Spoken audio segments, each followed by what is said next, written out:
பட்ட நல்ல வேலைக்காக ஜெபிக்கிறோம். எலிசாவை பற்றி சில விஷயங்களை நாங்கள் தியானித்து கர்த்தருடைய நாமத்தை மகிமைப்படுத்த எங்களுக்கு கிருபை தாரும், ஆசீர்வதியும். இயேசுவின் நாமத்தில் பிதாவே, ஆமென். கர்த்தருடைய நாமம் மகிமைப்படுவதாக. இந்த அருமையான வேளையிலே நாம் எலிசாவை குறித்து சில விஷயங்களை நாம் தியானித்து தேவனுடைய நாமத்தை மகிமைப்படுத்தலாம். கர்த்தருடைய ஸ்தோத்திர நாளை இது ஒரு கர்த்தருடைய நாளாக இருக்கிறது. இந்த நாளிலே வேத வசனத்தை நாம் சில காரியங்களை நாம் படித்து ஆண்டவருடைய நாமத்தை மகிமைப்படுத்தலாம். எலிசாவை குறித்து நம்ம படிக்கும் பொழுது இயேசு கிறிஸ்துவை போல அநேக விஷயங்கள் எலிசா தன்னுடைய நாட்களிலே அவர் ஸ்தோத்திரம் நடந்திருப்பதாக சொல்லப்படுகிறது. நீங்கள் 1 ராஜாக்கள் 19ஆம் அதிகாரம் 16, 17, 18, 19 வசனங்களிலே நீங்கள் அவரை படிக்கலாம். அவரை குறித்து சில விஷயங்களை படிக்கலாம். படியுங்கள், படிங்க பார்க்கலாம். ஸ்தோத்திரம். 1 ராஜாக்கள் 19ஆம் அதிகாரம் படிங்கம்மா. 19ஆம் அதிகாரம் 16ஆம் வசனம் முதல் படிங்கம்மா. படிங்க.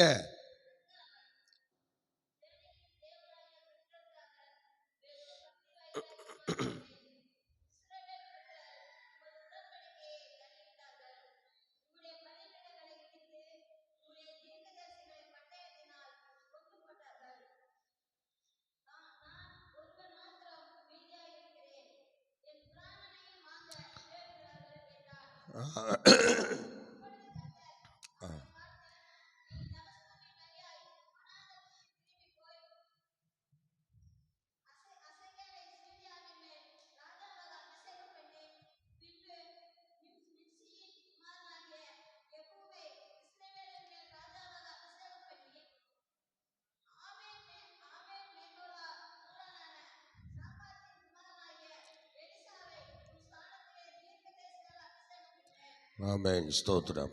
பாருங்கள், இங்கே அருமையாக சொல்லப்படுகிறது. ஆபேல் மேகாலா என்று சொல்லுகிற ஊரானாகிய எலிசாவை என்ன செய், அபிஷேகம் பண்ணு என்று அங்கே ஆண்டவர் எலியாவுக்கு அந்த வார்த்தையை கொடுக்கிறார். வார்த்தையை பெற்றுக்கொண்டு எலியா இப்போ என்ன செய்கிறார் பாருங்கள். அவர் ஸ்தோத்திரம் வார்த்தையை பெற்றுக்கொண்டு அவர் கடந்து செல்கிறார். ஏன்னா அவர் எலியாவுக்கு இருந்த சூழ்நிலை ரொம்ப கஷ்டமான ஒரு நிலை. ஆனாலும் அந்த நேரத்தில் ஆண்டவர் அவரோடு கூட பேசுகிறதை நாம் பார்க்கிறோம். நமக்கு எவ்வளோ கஷ்டங்கள் இருந்தாலும் எவ்வளோ வேதனைகள் இருந்தாலும் சில நேரங்களில் நம்ம தேவனுக்கென்று செய்ய வேண்டிய காரியங்களை கண்டிப்பாக நம்ம செஞ்சு ஆகணும். ஏன்னா சில பேர் நம்ம பிரச்சனைகள் ஏதாவது வந்துருச்சுன்னா, ஏதோ கொஞ்சம் சோர்வு தட்டுனுச்சுன்னா நம்ம ஆண்டவருக்கென்று செயல்படுத்த வேண்டிய அநேக விஷயங்களை கோட்டை விட்டுடுறோம். எதையுமே நம்ம செய்ய மாட்டோம். ஏன்னா நம்ம ஏற்கனவே செய்த சிலவற்றை காரணம் காட்டுவோம். காரணம் காட்டி இப்படியே நம்ம பழகிட்டோம். இப்போ நம்ம வாழ்க்கையில் பாருங்கள், ஸ்தோத்திர ஒரு நல்ல ஏதாவது ஃப்ரீனஸாக ஆண்டவருக்காக பண்ணணும் அப்படின்னா அது முடிகிறதில்ல. சில போராட்டங்கள் மத்தியில்னா சில விஷயங்கள் நம்ம பண்ண வேண்டியதாக இருக்கும். ஏன்னா இப்போ எலியாவுக்கு சாதாரண காரியம் அல்ல. அவர் சொல்லும்போது என்ன சொல்றாரு பாருங்க. அவர் எலியா கேட்டபோது தன் சால்வையினால் தன் முகத்தை மூடிக்கொண்டு அந்த கெபின் வாசலில் நின்றான். அப்பொழுது இதோ, எலியாவே, இங்கே உனக்கு என்ன காரியம் என்கிற ஒரு சத்தத்தை அவர் கேட்கிறார். அதற்கு அவன், சேனைகளின் தேவனாகிய கர்த்தருக்காக வெகு பக்தி வைராக்கியமாய் இருந்த இஸ்ரவேல் புத்திரர் உமது உடன்படிக்கையை தள்ளிவிட்டார்கள். உம்முடைய பலிபீடங்கள் எல்லாம் இடித்து உம்முடைய தீர்க்கதரிசிகளை பட்டயத்தினால் கொன்று போட்டார்கள். நான் ஒருவன் மாத்திரம் மீதியாய் இருக்கிறேன், என் பிராணனையும் வாங்க தேடுகிறார்கள் என்றார். இப்ப பாருங்க, எவ்வளோ எலியா ரொம்ப அப்செட் ஆகி, ரொம்ப ஒரு வேதனையில், ரொம்ப ஒரு பிரச்சனையில், ஒரு போராட்டத்தில் நிற்கிறார். இந்த நேரத்தில் தேவன் அவரோடு இடைப்படுகிறார். நீ இந்த விஷயத்தில் இறங்கி போ, நான் சொல்வதை நீ செய் என்று சொல்லி பாருங்க. அதுக்கப்புறம் தான் 16ஆம் வசனத்திலிருந்து அந்த 19ஆம் வசனம் வரைக்கும் அவர் சொல்லும்போது, என்ன செய், நீ கிளம்பு, நான் சொல்வதை நீ செய் என்று சொல்லி நீ உடனே போய் நிம்சியின் குமாரனாகிய யெகூவை இஸ்ரவேல் மேலே ராஜாவாக அபிஷேகம் பண்ணுன்றார். ஸ்தோத்திரம். பாருங்கள் எவ்வளோ அற்புதமாய் சொல்லுகிறார். அப்போ இது எந்த நேரத்தில் அவர் செய்கிறார் பார்த்தீங்களா? கஷ்டம், கண்ணீர், கவலைகள், பிரச்சனை, போராட்டம் இதெல்லாம் வரும்போது நமக்கு கூட என்ன வருது பார்த்தீங்களா? ராஜாக்களை அபிஷேகம் பண்ணுகிற அபிஷேகம், தீர்க்க தரிசிகளை அபிஷேகம் பண்ணுகிற அபிஷேகம், இதெல்லாம் அந்த உபத்திரவத்தின் வழியாக தான் நமக்குள்ள வருவதை கர்த்தர் இந்த கால வேளையில சுட்டி காட்டுகிறார். ஒரு உபத்திரவம் வேண்டான்னு சொன்னா நீ எதுக்குமே தகுதி இல்லைன்னு தான் அர்த்தம். ஆனா கர்த்தர் இன்னைக்கு ஒரு உபத்திரவத்தை கொடுப்பார். ஆனால் அந்த உபத்திரவத்துல ஒரு மேன்மை இருக்கிறது, ஒரு தேவ பிரசன்னம் இருக்கிறது. அதை நான் மறந்து போக கூடாது. ஆம் கர்த்தருடைய பிள்ளையே, எலியாவினுடைய உபத்திரவத்திலே ஒரு அபிஷேகம் துளிர் விடுகிறதை நாம் பார்க்கிறோம். ஒரு அபிஷேகம் வளர்ந்து வருகிறதை நாம் பார்க்கிறோம். ஸ்தோத்திரம். என்னாலும் சொல்ல முடியும், நிறைய இடங்கள்ல எப்பெல்லாம் எனக்கு கஷ்டம் என்று நான் நினைக்கிறேனோ அப்போதுதான் எனக்கு சக்சஸான சில ஊழியங்களை நான் பண்ணுவேன். நல்லா தெரியும், நமக்கு சில போராட்டங்கள் வரும் பொழுதுதான் சில ஆசீர்வாதங்களும் பின்னாடி வரும் என்பதை நாம் தெரிந்து கொள்ள வேண்டாம். பார்த்தீங்களா? தேவன் ஸ்தோத்திரம் அப்படித்தான் நம்ம வழி நடத்தக்கூடியவராக இருக்கிறார். இப்போ எலியாவின் காலத்தில் அப்படிதான் அவர் வழி நடத்தினார். இப்போ பாருங்க, எலிசாவை அவரை அபிஷேகம் பண்ணுகிறார். ஸ்தோத்திரம். எப்படி அற்புதமான சூழ்நிலையிலே ஆபேல் மேகாலா ஊரானான சாப்பாத்தின் குமாரனாகிய எலிசாவை உன் ஸ்தானத்தில், அதுவும் பாருங்க எப்படி சொல்றாரு பாருங்க. அப்போ நம்ம சாப்டர் க்ளோஸ் பண்ணிருக்கு, அதனால இப்போ நம்ம ஸ்தானத்திலே அவனை அபிஷேகம் பண்ண சொல்றாருன்னு சொல்லி அவரு பாருங்க நேராக போய் அபிஷேகம் பண்றார். ஸ்தோத்திரம். அங்க எலிசாவை பார்த்து அபிஷேகம் பண்ணுகிறார். அதெல்லாம் கவனிக்கணும். அவர் எலிசாவை போய் அந்த இடத்துல அவர் பார்க்குறாரு. அந்த ஊருக்கு போகிறார். அந்த ஊரில் போய் அவர் என்ன சொல்லி அவனை பார்க்குறாருன்னா, அந்த எலிசாவை கேட்குறாரு. அவருடைய தகப்பன் ஒரு பெரிய செல்வந்தன், ஒரு பெரிய பண்ணையார். இந்த சப்பாத்தின் அப்படின்னு போட்டிருக்கிறதே, சப்பாத்தின் குமாரன் என்றால் அவர் ஒரு பெரிய பண்ணையாருடைய மகன் என்று அங்கே சொல்லப்படுகிறது. ஒரு பெரிய பண்ணையாரை சார்ந்தவர், ஒரு பெரிய குடும்பத்தை சார்ந்தவர், ஒரு ஜெமீனை சார்ந்தவர், ஒரு பெரிய பணம் படைத்தவர், செல்வந்தர். அவருடைய பையன்தான் இந்த எலிசா. ஆனால் இந்த எலிசா என்ன பண்ணுறார் பாருங்க. இந்த எலிசாவுடைய வாழ்க்கையில் அவருடைய ஃபேமிலியிலேயே அவர் ஒரு ஒதுக்கப்பட்ட நிலைமையில் இருந்திருக்கிற ஒரு அனுபவத்தை அங்கே காண்கிற ஒரு சூழ்நிலை உண்டாகிறது. என்னன்னா, எலிசா அவருடைய குடும்பத்திலே அவர் இருந்தார்.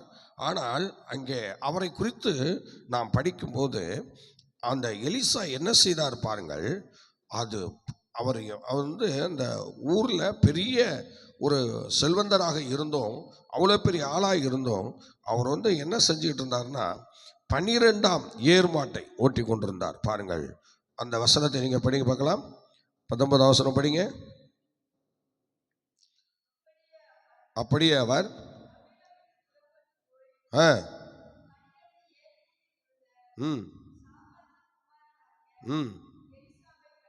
பாருங்கள், 12 ஏர் பூட்டி உளும் சாப்பாத்தின் குமாரனாகிய எலிசாவை கண்டான். அவன் 12ஆம் ஏரை ஓட்டி கொண்டிருந்தான். எலியா அவன் இருக்கும் இடம் மட்டும் போய் அவன் மேல் தன் சால்வையை போட்டான் என்று சொல்லப்பட்டிருக்கிறது. அப்ப இந்த 12ஆம் ஏர்மான் அப்படின்னா 12 ஏர்மாடுகளை கொண்டு ஏர் பூட்டுகிற ஒரே ஒரு செல்வந்தன் அவன் தான் சொல்லலாம். அப்படிப்பட்ட அப்படி ஒரு பெரிய ஒரு மனுஷன் அவருடைய தகப்பனார். ஆனால் 12ஆம் ஏர் மாட்டை ஓட்டும்போது அதில் என்ன ஒரு வித்தியாசம் அப்படின்னா, அந்த 12 ஏர் மாடுகளும் வரிசையாக ஒன் பை ஒன்னாக அப்படியே வச்சிருவாங்க. வச்சு அதில் ஃபர்ஸ்ட்ல யார் இருக்கணும் அப்படின்னா நல்ல பலசாலியாக இருக்கணும், நல்ல திடகாத்திரமாக இருக்கணும். ஒரு நல்ல ஒரு பலசாலியை கொண்டு போய் அந்த இடத்துல நிறுத்தணும். அந்த பலசாலி தான் என்ன செய்ய முடியும், முன்னாடி ஓட முடியும். அப்புறம் அவன் அடுத்து அவனுக்கு குறைஞ்சு அப்படியே வரணும். இப்போ எலிசா தானே அந்த குடும்பத்திலே முக்கியஸ்தர். அப்போ அந்த ஊர்லேயே முக்கியஸ்தர் அவர் தானே. அவரை ஃபஸ்ட்டில் கொண்டு போய் நிப்பாட்டணும். ஆனால் அவரை நிப்பாட்ட முடியல. ஏன்னா எலிசா வந்து ஒரு பலவீனமான பாண்டம். 11 பேரும் ஓடி 12வது பேரை போய் பிடிக்கிற அளவுக்கு தான் அவருக்கு பலன் இருக்குன்னு சொல்கிறாங்க. அதனால் அவங்க தகப்பனார் வந்து முன்னாடி ஓட இவன் தகுதி இல்லை, அவனால் பின்னாடி ஓடட்டும்னு சொல்லி பின்னாடி கடைசி இதில் கொண்டு போய் அவனை நிற்க வச்சாச்சு. நிற்க வச்சாலும் அதில் வந்து அதுலேயும் எலிசா வந்து ஓடுறதுக்கு கொஞ்சம் சிரமந்தான். பார்த்தீங்களா, அதுலேயும் ஓடுறதுக்கு சிரமம் தான். ரொம்ப சிரமப்பட்டு தான் அவர் அதில் ஓடிக்கொண்டிருக்கிறதாக சொல்லப்படுகிறது. ஆனாலும் எலிசா வந்து நம்ம நினைக்கிற மாதிரி ஒரு பெரிய பயில்வான்லாம் கிடையாது. அவர் சாதாரண ஒரு பலவீனமான ஒரு மனுஷன். பலவீனமான ஒரு மனுஷன்னா அவருடைய ஸ்தோத்திர வாழ்க்கையில் யூத பாரம்பரியத்தின்படி யூத பாரம்பரிய புஸ்தகங்களிலே அல்லது சில நபிமார்கள் வழியாக சொல்லப்பட்ட சில தேவதாசர்கள் வழியாக சொல்லப்பட்ட அவருடைய சரித்திரத்தை நாம் பார்க்கும் பொழுது அவர் மிகவும் பலவீனமுள்ள ஒரு மனுஷனாக தான் அந்த தகப்பனுக்கு கீழே அன்னைக்கு இருந்திருக்கிறார். ஆனால் அவர் எந்த வேலையும் செய்ய ஒரு தகுதி இல்லாதவர் மாதிரி சுட்டி காட்டப்படுகிறது. அதனால தான் அந்த 12ஆம் இயர் பின்னாடி நீ பிடிச்சிக்கிட்டாது பின்னாடி போடான்னு சொல்லி அப்படி ஒரு வேலையை கொடுத்து அவரை அந்த வேலையை செய்ய சொன்னதாக சொல்லப்படுகிறது. ஆனால் அவருக்கு இன்னும் ஒரு சில விஷயங்களை பார்க்கும்போது அவருக்கு எலிசா ஒரு உடல்ல வந்து எந்த விதமான ஒரு முடி இருக்காதான். முடின்னா தலையிலையும் முடி இருக்காது. அதை தான் நம்ம படித்தோம்ல, மொட்டை தலையாக ஏறிப்போன்னு சொல்கிறாங்கன்னு. அது ஃபுல்லாக வழுக்கையாக தான் இருப்பார். அவர் எலிசாவுக்கும் ஃபுல்லாக வழுக்கையாக இருக்கும். கண்ணில் புருவத்தில் கூட அந்த முடிகள் இருக்காது. மாற்றி உடம்புல முடிங்கிறதுக்கு வேலையே இல்லை. அந்த அளவுக்கு அந்த முடி இல்லாத ஒரு மனுஷன் எலிசா. அந்த முடியே இல்லாமல் அவர் தன்னுடைய வாழ்க்கையிலே காணப்பட்டதாக சரித்திரம் சொல்லுகிறது. ஆக அப்படிப்பட்ட நிலையிலே அந்த எலிசா வந்து தன்னுடைய வாழ்க்கையை அவர் வந்து கடத்தி இருக்கிறார். யோசித்து பார்த்தா ரொம்ப வேதனைக்குரியதாக இருக்கிறது. ரொம்ப பலவீனமானவன், எந்த ஒரு வேலையும் செய்ய தகுதி இல்லாத ஒரு சூழ்நிலையில் தான் தகப்பனிடத்தில் இருந்திருக்கிறார். தகப்பன் வந்து ரொம்ப செல்ல பிள்ளையெல்லாம் வச்சில்ல, ரொம்ப கடுமையாக தான் நடத்தியிருக்கிறார் சகோதரி. ஏன்னா எதுக்கும் ஆகாதவன் சொல்லி அவருக்கு ஒரு ரெஸ்பான்ஸே இருக்காதான் அந்த குடும்பத்தில். ஒரு நல்ல ஒரு வரவேற்பே இல்லாத ஒரு நிலைமையில தான் அவர் வந்து அந்த இடத்துல காணப்பட்டிருக்கிறார். ஸ்தோத்திரம்.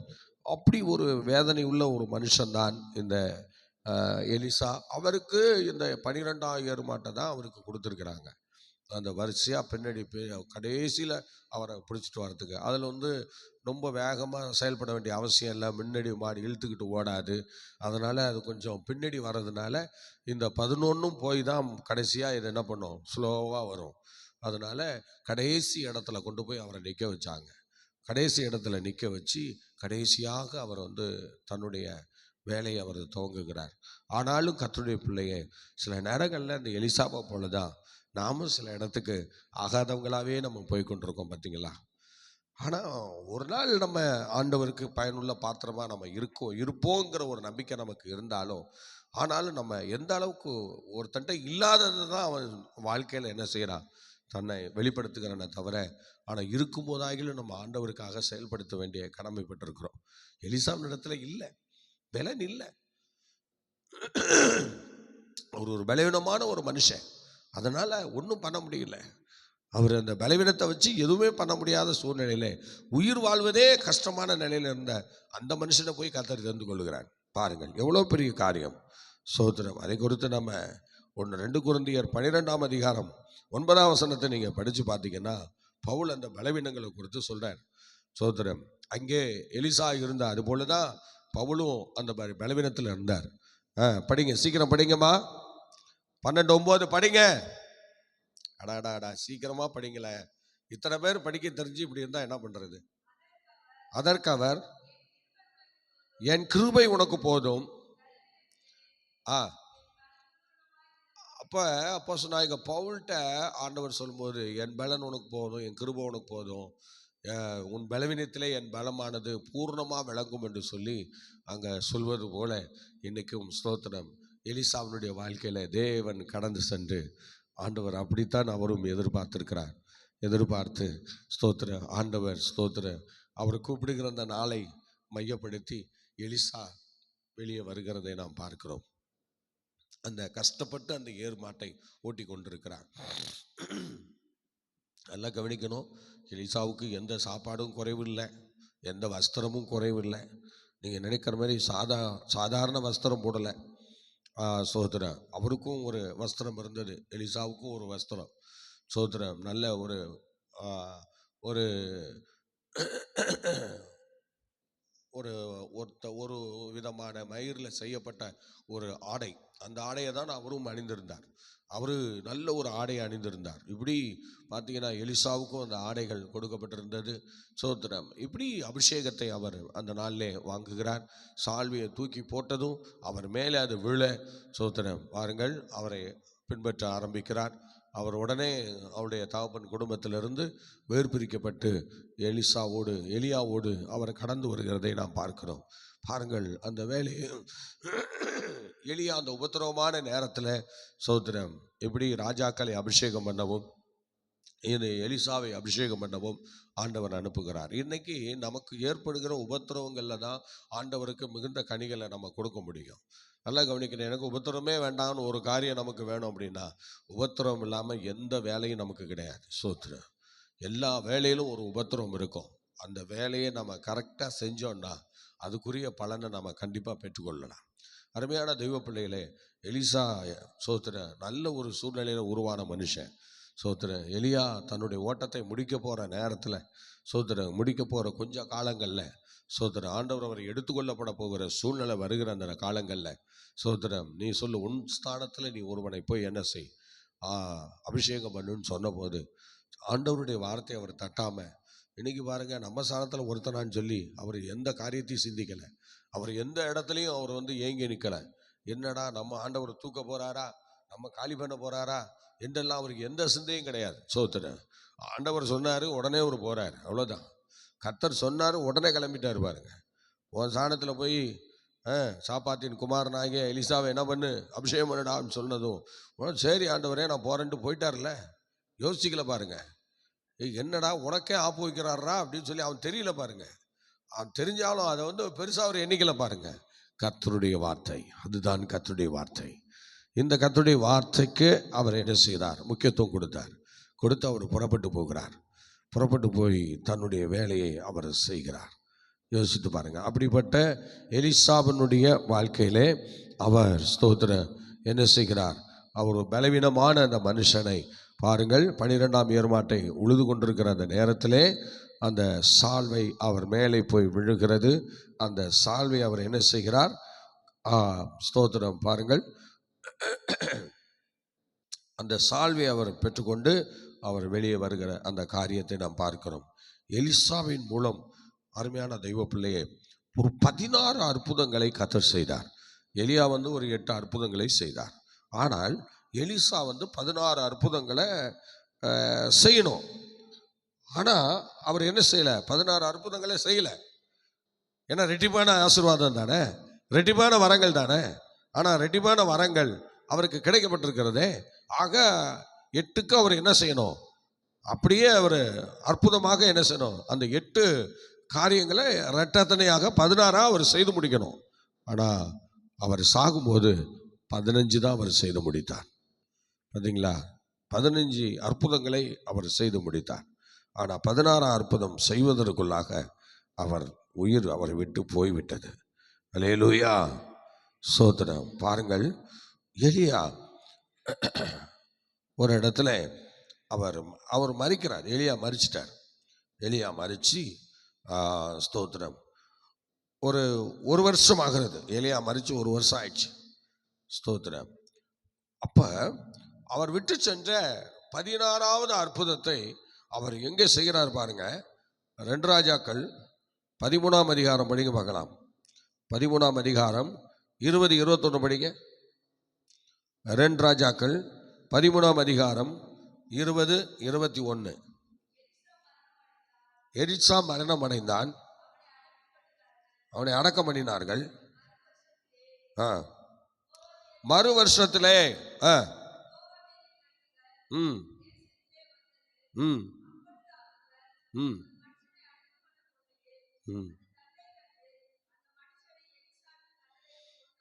ம்.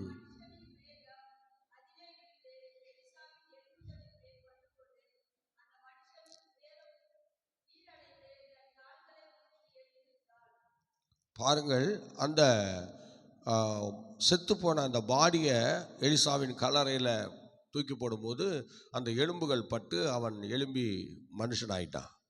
பாருங்க, மரிச்சு அவர் எலிசா மரித்து மறு வருஷம் அவர் அந்த 16வது அற்புதத்தை பூர்த்தி செய்கிறார். ஸ்தோத்திரம். நான் நினைக்கிறேன் அந்த நாள் வரைக்கும் தேவன் அந்த இடத்துல அந்த எலிசா அந்த 16வது அற்புதத்தை செய்யும் வரை அவருடைய ஆவி அங்கேதான் வாசமா இருந்திருக்குது என்று நம்ம பார்க்க முடிகிறது. பார்த்தீங்களா?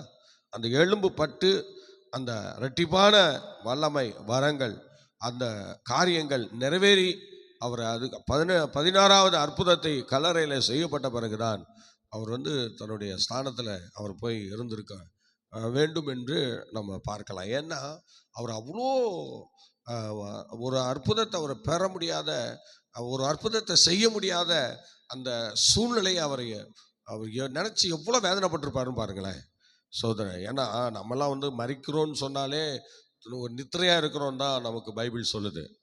ஆமாம், தேவ பிள்ளைகள் மரித்து உடனே பாதாளமோ பரதேசியோ நம்ம போகிறதில்ல. நம்ம நித்திரையாக இருக்கிறோம், ஒரு நாள் நம்ம எழும்ப போகிறோம் அப்படின்னு தான் நம்ம சொல்கிறோம். அப்போ அவர் நித்திரையாக இருக்கிற எலிசாவுக்கு மனசில் எவ்வளோ வேதனை இருந்திருக்கும் பார்த்தீங்களா? ஆண்டவரே, நான் ரெட்டிப்பான நன்மையை கேட்டதில்லை, நான் குறை வச்சிட்டேனேன்னு சொல்லி அவர் எவ்வளோ வேதனையோடு அந்த நாட்களை அவர் கடத்தியிருப்பார். அவர் அடக்கம் பண்ணப்பட்டு மறு வருஷத்தில் யுத்தம் வரும்போது அந்த யுத்த காலங்களில் அந்த பிரேதத்தை கொண்டு அங்கே போட்டு அதை சுகமாகி அவன் எழும்பி நடந்து போனான்னா அது எவ்வளோ பெரிய ஆச்சரியம் பார்த்தீங்களா? சோதரன். இவ்விதமாக எலிசா தன்னுடைய வாழ்க்கையில் 16 அற்புதங்களை செய்து வெற்றிகரமாக தேவனுடைய சித்தத்தை நிறைவேற்றினார். இன்றைக்கும் தேவ சித்தம் செய்து முடிக்க முடியாமல் எத்தனையோ பரிசுத்தவான்கள், எத்தனையோ தேவ ஜனங்கள் போயிருக்கிறாங்க. ஆனால் இது மாதிரி தான் அவங்களுடைய சூழ்நிலை இருக்குமா என்று சற்று யோசித்து பாருங்கள். ஸ்தோத்திரம். அப்போ தேவன் ஒரு மனுஷனை அழைத்த நாட்கள் முதல் அவன் இந்த பூமியிலே ஆண்டவர் சொல்லுவதையெல்லாம் சரியாக நிறைவேற்றுகிறானா, நிறைவேற்றி முடிக்கிறானா என்று சொல்லி நம்மை நாமே ஆராய்ந்து அறிந்து பார்க்க வேண்டும். அல்லேலூயா. சரி, இப்போ நீங்கள் இந்த அற்புதத்தை அவர் செய்து ஆண்டவருடைய நாமத்தினாலே தன்னுடைய 16 அற்புதங்களையும் செய்து முடித்து விட்டார். அருமையான தெய்வ பிள்ளைகளே, இப்பொழுது எலிசாவின் உடை ஒரு மயிர் போர்வையில் இருக்கிறதாக அன்றைக்கு சொல்லப்பட்டிருக்கிறது. நீங்கள் எலிசாவின் உடையை நீங்கள் படிக்க பார்க்கலாம். ஸ்தோத்திரம். சகரியா 3:4 படிங்க. சகரியா 3:4.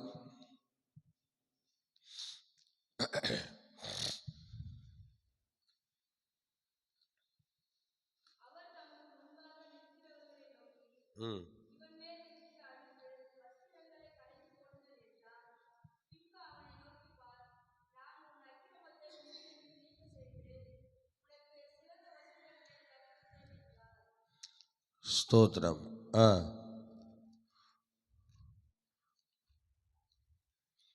3:4 தானே? ஸ்தோத்திரம். பாருங்கள், அவர் தமக்கு முன்பாக நிற்கிறவர்களை நோக்கி, இவன் மேல் இருக்கிற அழுக்கு வஸ்திரங்களை களைத்து போடுங்கள் என்றார். பின்பு அவனை நோக்கி, பார், நான் உன் அக்கிரமத்தை உன்னிலிருந்து நீங்க செய்து உனக்கு சிறந்த வஸ்திரத்தை தரிப்பித்தேன் என்றார். ஆக இந்த இடத்துல ஒரு சிறந்த வஸ்திரம் என்று சொல்லப்பட்டிருக்கிறது. அந்த சிறந்த வஸ்திரம் என்ன அப்படின்னு சொன்னால், அதுதான் இந்த எலிசாவின் மேலே ஒரு மகிமையான வஸ்திரங்களை அவர்களுக்கு கொடுத்திருந்திருக்கிறார்கள். அது என்னன்னா ஒரு மயிர் போர்வை என்கிறதான அந்த சிறப்பு வஸ்திரம். அந்த சிறப்பு வஸ்திரம் என்று சொல்கிறது ஒரு மயிர் போர்வை. ஒரு முடியிலேயே அந்த போர்வையானது உருவாக்கப்பட்டு அந்த போர்வையில் தான் அவர் இருந்தார். அதே போல தான் இயேசுவும் என்ன பண்ணார்? இயேசுவும் அந்த ஒரே வஸ்திரத்தை நெய்ந்து போட்டிருந்தார் பார்த்தீங்களா? அதே மாதிரி தான் அவரும் அந்த வஸ்திரத்தை போட்டிருந்தார். இயேசுவோடு எலிசா சில இடங்களில் ஒற்று போவார். பார்த்தீங்கன்னா அவர் ஒரே ஒன்றாய் நெய்யப்பட்ட அந்த ஆடையை தான் இயேசு அணிந்திருந்தார். எலிசாவும் அப்படி ஒன்றாய் நெய்யப்பட்ட ஒரு மயிர் போர்வை அதில் தான் அவர் மேலே எப்போதும் போட்டிருப்பாராம். அப்படி போட்டு அந்த வஸ்திரத்தில் தான் அவர் இருப்பார் என்று சொல்லப்பட்டிருந்தது. அந்த மாதிரி அடுத்தது பார்த்திங்கன்னா, எலிசா யோர்தானில் தன்னுடைய ஊழியத்தை துவங்கினார். எலியா போன பிறகு, பரமேறி போன பிறகு அவருடைய ஊழியத்தை எங்கே துவங்குறார்? யோர்தானில் ஃபஸ்ட்டு துவங்குறார். யோர்தான் பிளக்குது. முதல் ஊழியமே யோர்தான் பிளக்கிற ஊழியம். அதை தான் அவர் என்ன செய்கிறார்? எலியாவின் தேவன் எங்கே என்று சால்வையை முறுக்கி அடித்த பொழுது அந்த யோர்தான் பாதை விட்டதாக சொல்லப்பட்டிருக்கிறது. பார்த்தீங்களா? முதல் ஊழியத்தை அவர் யோர்தானிலே ஸ்டார்ட் பண்ணுறார். அதே மாதிரி இயேசு கிறிஸ்துவும் யோர்தான் நதியிலே யோவானால் ஞானஸ்நானம் பண்ணப்பட்டு அவரும் அந்த ஊழியத்தை யோர்தானிலே துவங்குகிறார். அல்லேலூயா, ஸ்தோத்திரம். பார்த்தீங்களா? இப்படி ஸ்தோத்திரம். யோர்தானிலே அவருடைய வேலையை அவர் செய்கிறார். யோர்தானில் அவர் போய் அந்த ஊழியத்தை துவங்குகிறார். எலிசா அதே போல் இயேசு கிறிஸ்துவும் யோர்தானில் தான் அவர் தன்னுடைய வேலையை துவங்குகிறார். ஸ்தோத்திரம். அவர் அந்த வஸ்திரங்களையும் பார்த்தீங்கன்னா, எலிசா ஒரு ஒன்றாய் நெய்யப்பட்ட மயிர் போர்வை என்கிற அந்த போர்வையை அணிந்து கொண்டிருந்தார். அதே போல் இயேசு கிறிஸ்துவும் ஒன்றாய் நெய்யப்பட்ட ஒரு வஸ்திரத்தை அவர் அணிந்து கொண்டிருந்தார் என்று நம்ம பார்க்கிறோம். அடுத்தது மூன்றாவதாக அங்கே சொல்லப்பட்டது, எலிசா என்பதற்கு தேவனே என் ரட்சிப்பு என்று சொல்லப்பட்டிருக்கிறது. பாருங்கள், எலிசா என்பதற்கு தேவனே என் ரட்சிப்பு என்று சொல்லப்படுகிறது. அது உண்மையிலாகவே தேவன் ரட்சிப்பாக இருக்கிறதாக நம்ம பார்க்கிறோம். உண்மையாக தேவனே எனக்கு ரட்சிப்பு, தேவன் என் ரட்சிப்பு என்று எலிசாவுக்கு அர்த்தம் காணப்படுகிறது. அதே மாதிரி இயேசு என்பதற்கு அவர் ஜனங்களின் பாவங்களை நீக்கி ரட்சிக்கிறார் என்று சொல்லப்பட்டிருக்கிறது. ஆகவே இந்த ரெண்டையும் ஒன்றா நம்ம பார்க்கும்போது ரெண்டும் ஒரே அர்த்தத்தை குறிக்கிறதாக இருக்கிறது. ஆகவே ஸ்தோத்திர. நான்காவதாக நம்ம ஒரு காரியத்தை பார்க்கும்போது, எலிசா கேயாசின் கண்களை திறக்கிறார். அதே போல் இயேசு குருடரின் கண்களை திறக்கிறார். ஸ்தோத்திரம். அந்த மலைகளில் எல்லாரும் அசிரியர்கள்லாம் நிற்கும்போது அப்போ உடனே சொல்லுவார், ஆண்டவரே, எலிசாவை நம்ம சுற்றி எலியாட்ட சொல்லுவார், இந்த மாதிரி எலிசாட்ட சொல்லுவார், இந்த மாதிரி நம்ம சுற்றிலும் இவ்வளோ குதிரை வீரர்கள்லாம் நிற்கிறாங்க என்று சொன்னதும் உடனே அவர் எலிசா ஜெபம் பண்ணுவார். பார்த்தீங்களா? இவனுடைய கண்களை திறந்தருளும் ஆண்டவரேன்னு சொன்னதும் அப்போ கேயாசின் கண்கள் திறக்கப்பட்டு பார்த்தா சோத்திரம் அந்த மலையை சுற்றிலும் என்ன செய்த ஏராளமான அக்கினி ரதங்கள் சூழ்ந்திருக்கிறதை அவன் பார்ப்பான். அது மாதிரி ஆண்டவர் ஸ்தோத்திர அன்னைக்கு குருடர்களுடைய கண்களை இயேசு திறந்தது போல ஸ்தோத்திர அருமையான எலிசா கேயாசினுடைய கண்களை அன்னைக்கு திறந்து வைத்ததாக அங்கே சொல்லப்படுகிறது. ஸ்தோத்திர. அல்லேலூயா, ஸ்தோத்திரம். அதே மாதிரி எலிசா குஷ்டரோகிகளை சுஸ்தமாக்கினாராம். அதே மாதிரி இயேசுவும் குஷ்டரோகிகளை சுஸ்தமாக்கினார் என்று அங்கே தெளிவாக சொல்லப்படுகிறது. அப்புறம் எலிசா கொஞ்சம் உணவை கொண்டு அற்புதம் செய்ததாக சொல்லப்பட்டிருக்கிறது. அதே போல் இயேசு 5 அப்பங்களை 2 மீன்களை கொண்டு 30,000த்துக்கு அதிகமான மக்களை போஷித்திருக்கிறார் என்று அங்கே சொல்லப்பட்டிருக்கிறது. இப்படி இன்னும் 7வது விஷயங்களை பார்க்கும்போது, எலிசா எண்ணெய் மூலம் அற்புதம் செய்தார் என்று சொல்லப்பட்டிருக்கிறது. ஆனால் இயேசு கிறிஸ்துவை எடுத்துக்கொண்டால் திராட்சை ரசத்தின் மூலமாக அவர் அற்புதங்களை செய்ததாக அங்கே சொல்லப்படுகிறது. இன்னும் 8வது விஷயங்களை, எலிசா வேலைக்காரன் பொருளாசையினால் சாபத்திற்குள்ளானான் என்று நாம் பார்க்கிறோம். ஆனால் அதே போல் இயேசு கிறிஸ்துவுக்கு சீசர்களில் ஒருவனாகிய யூதாஸ் காரியோத் காட்டி கொடுத்து சாபத்துக்குள்ளானான். அங்கே எலிசாவுக்கு ஒரு கேயாசி, இங்கே நல்ல கவனிங்கள், இயேசுவுக்கு ஒரு யூதாஸ் காரியோத். பார்த்தீங்களா? எவ்வளோ பயங்கரமான விஷயம்.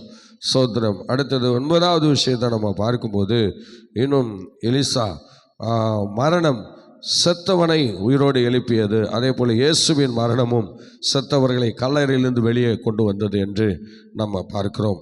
இப்படி ஆண்டவர் பலவிதமான அற்புதங்களையும் அதிசயங்களையும் செய்து தேவனை மகிமைப்படுத்தினார். அல்லேலூயா, ஸ்தோத்திரம். நீங்கள் மத்தேயு சுவிசேஷம் 5:3 ஆவில் எளிமை உள்ளவர்கள் பாக்கியவான்கள் என்றெல்லாம் நாம் பார்க்கிறோம்.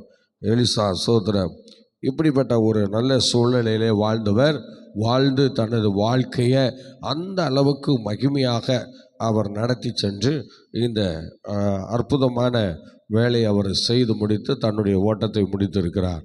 ஆம், கர்த்தருடைய பிள்ளையை எல்லாம் கவனிக்கணும். அந்த எலியாவினுடைய உபத்திரவ நேரத்தில் அந்த எலிசாவை அபிஷேகம் பண்ண பண்ணி சொல்கிறாரு. அதுவும் பாருங்கள், ஓ ஸ்தானத்தில் அபிஷேகம் பண்ணுன்னு சொல்கிறாரு. சோத்திரம். இதை அப்படியே நம்ம ஒத்து பார்க்கும்போது ஆண்டவர் அப்படியே எங்கே போகிறாரு பாருங்கள், மோசேட்ட சொல்கிறாரு. சோத்திரம், நான் எப்படி ஜனங்கள் எப்படி உனக்கு கீழ்ப்படுகிறாங்களோ அதே மாதிரி சோத்திரம் உனக்கு பிறகு யோசுவாவுக்கு இந்த ஜனங்கள் கீழ்ப்படியும்படியாக உனக்குள்ளே இருக்கிற அபிஷேகத்தை கொஞ்சம் நீ அவனுக்கு கொடுன்னு சொல்லி சொல்கிறாரு. பார்த்தீங்களா? ஹல்லேலூயா. அப்படி தான். ஸ்தோத்திரம். இன்றைக்கு இந்த ஒரு விஷயத்தை நம்ம எப்போதுமே சரியாக நிறைய இடங்களில் ஃபாலோ பண்ண மாட்டோம். என்னென்னா, நம்ம அபிஷேகத்தை மற்றவங்களுக்கு கொடுக்கணும்னு சொன்னால் அது முடியாத ஒரு காரியமாக இன்றைய வரைக்கும் காணப்படுகிறது. நமக்கு உண்டானதை நமக்கு அடுத்தவங்களுக்கு கொடுக்கறதே நமக்கு அதிகமாக பிடிக்காது. அதனால் ஸ்தோத்திரம், இந்த இடத்துல நமக்கு முன்மாதிரியாக சொல்லப்பட்டிருக்கிறது. பாருங்கள், உனக்குண்டான அபிஷேகத்தை கொஞ்சம் கொடுன்னு மோசேட்டே சொல்கிறார். அப்போ உடனே மோசே நூனின் குமாரனாகிய யோசுவாவின் தலையில் தன் கையை வைக்கும்போது அவன் பரிசுத்த ஆவினால் ஞானத்தின் ஆவினால் நிரப்பப்படுகிறதை நாம் பார்க்கிறோம். அருமையான கர்த்தருடைய பிள்ளையே, இந்த ஆசீர்வாதம் நமக்கு உண்டாகணும். இதை கர்த்தர் சொல்லும்போது அதை நம்ம கரெக்டாக நம்ம செய்து முடிக்கிறவர்களாக இருக்க வேண்டும். அதை சரியாக நம்ம செய்து விட்டோம் என்றால் அது நமக்கு ஆசீர்வாதமாக இருக்கும் என்பதில் சந்தேகமில்லை. ஆகவே கர்த்தருடைய பிள்ளைகள், இந்த ஸ்தோத்திர எலிசாவை குறித்து சில தகவல்களை நாம் அறிந்து கொண்டோம். அதே போல் ஸ்தோத்திர மொட்டத்தலையா ஏறிப்போ என்று சொல்லி அவரை பயங்கரமாக பரிகசித்தார்கள். ஆனாலும் ஸ்தோத்திர அது அவர்களை ஸ்தோத்திர கரடிகள் 2 கரடிகள் கிராமத்திலிருந்து புறப்பட்டு அவனை பீறி போட்டது என்று பார்த்தோம். ஆனால் அவர் பீறி போட்டது பிள்ளைகளை அல்ல, வாலிபர்களை என்று சில சத்தியங்களை நாம் தெரிந்து கொண்டோம். ஆகவே எனக்கு பிரியமானவர்களே, எலிசாவின் மெத்தையில் 7 விதமான அற்புதங்களை நாம் கண்டோம். ஸ்தோத்திரம். அந்த மெத்தையிலே எவ்வளோ பெரிய காரியங்களெல்லாம் இருந்தது பாருங்கள். 7 விதமான நன்மைகளை அந்த இடத்துல அவர் செய்திருந்தார். அந்த ஸ்தோத்திரம் கனம் பொருந்திய அந்த ஸ்திரீ அவள் எப்படிப்பட்டவளாக இருந்திருக்கிறார் பாருங்கள். அவளுக்குள்ளே பரிசுத்தவான்களை கனம் பண்ணுகிற நல்ல அனுபவங்களை, ஒரு 5 விதமான குணாதிசயங்களை தந்து அவளை அந்த நாட்களிலே கனமருந்திய ஒரு ஸ்திரீயாக ஆண்டவர் நடத்தி கொண்டு வந்திருக்கிறார் என்று நாம் எலிசாவை குறித்தும் அவருடைய ஹிஸ்டரியில் சிலவற்றை நாம் தியானித்து கர்த்தரை மகிமைப்படுத்தினோம். ஆண்டவர் நம்மை தொடர்ந்து ஆசீர்வதிப்பாராக. எலிசாவின் அந்த இரட்டிப்பான வல்லமை, அவருடைய காரியங்களை படிக்கும்போது, அவருடைய காரியங்களை தியானிக்கும்போது, அவருடைய வசனங்களை கேட்கும்போது அந்த இரட்டிப்பான வரங்களுக்கு உங்களையும் மண்ணையும் கர்த்தர் தகுதிப்படுத்துவாராக, ஆசீர்வதிப்பாராக, நடத்துவாராக. நாம் ஜெபிக்கலாமா? எல்லாரும் கண்களை மூடுவோம். தகப்பனே, ஹல்லேலூயா. எலியாவுக்கு பிறகு உள்ள அபிஷேகத்தை எலிசாவின் மேலே வர பண்ணி ஆண்டவரே, எலிசாவை ஹல்லேலூயா 2 மடங்கு அபிஷேகத்தை தந்து இரட்டிப்பான வல்லமையை தந்து ஆண்டவரே, எலியாவின் நாட்களிலே ஹல்லேலூயா அபிஷேகம் பண்ணப்பட்ட எலிசா இரட்டிப்பான வல்லமையோடு வரங்களோடும் செயல்பட்டு ஆண்டவருக்கு மகத்தான காரியங்களை செய்து தன்னுடைய ஓட்டத்தை முடித்த அந்த காரியங்களை நாங்கள் நினைத்தோம், பார்த்தோம், தியானித்தோம். தொடர்ந்து எங்களை ஆசீர்வதிப்பீராக. இந்த உலகத்திலே நாங்களும் பலவிதமான குறைகளோடு கடந்து செல்கிற நாங்கள் இரட்டிப்பான வல்லமையோடும் இரட்டிப்பான வரங்களோடும் நாங்கள் செயல்படக்கூடியவர்களாக எங்களை நீர் அபிஷேகம் பண்ணுவீராக, எங்களை நீ நடத்துவீராக. உங்க அன்பு கரங்களிலே எங்களை தாழ்த்தி ஒப்படைக்கிறோம். ஆச்சரியமான காரியங்களை கர்த்தர் செய்வீராக. கன மகிமை துதி ஸ்தோத்திரம் எல்லாம் நாங்கள் உங்களுக்கே தருகிறோம். நீர் எங்கள் ஜெபத்தை கேட்டதற்காக ஸ்தோத்திரம். ஆசீர்வதித்து வழிநடத்தும், பெரிய காரியங்களை செய்யும், எல்லா தீமைக்கும் விலை காத்துக்கொள்ளும். இயேசு கிறிஸ்துவின் நாமத்தில் வேண்டிக் கொள்கிறோம் ஜெபங்களும் பிதாவே. ஆமேன், ஆமேன், ஆமேன். Okay, God bless you. மீண்டும் நாளை காலை 5 மணிக்கு சந்திப்போம். கர்த்தர் நம்மை நடத்துவாராக. God bless you.